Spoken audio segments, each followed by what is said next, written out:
Schley Knight was 7 years old in 1954 when he saw the future. And I can remember going with my dad to unpack the antennas. The antennas had been shipped here by rail, and then Daddy had to arrange to have them moved to the Abercorn Street site where the tower was. And that is where Savannah Television was born, where the Knight family converted the WTOC radio station they owned to WTOC TV 65 years ago today. Valentine's Day. Right. Yeah. At 2 o'clock in the afternoon, as I recall. Walt Kessel was involved with local theater when he became one of the first people in Savannah hired to work in television. I started in January of 1954. I had about 3 weeks to figure out what television was all about. At the station, there was, I think, 3 people who'd been in television before. We had 2 directors and a production manager. And they had to teach us what was going on.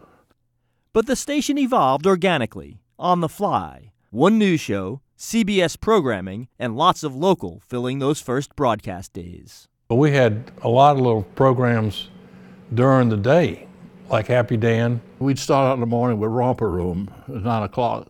All the little kids, you know, and the teacher playing their games and everything. And there were some interview shows like you all do today.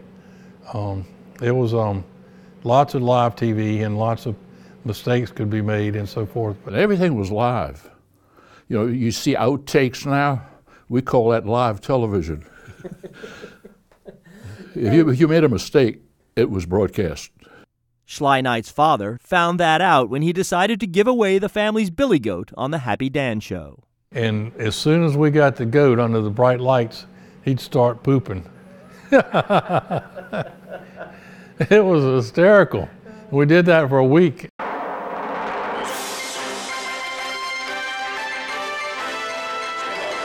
But an affiliate of the Tiffany Network, WTOC quickly became the gem of the Savannah television market, shining brightest because, from the start, its people were part of the community they covered. All the employees were like family, and so they, you know, they're in civic organizations and, you know, going to church with others and so on. So anyway, and there wasn't a lot of turnover. Basically, we had a good group.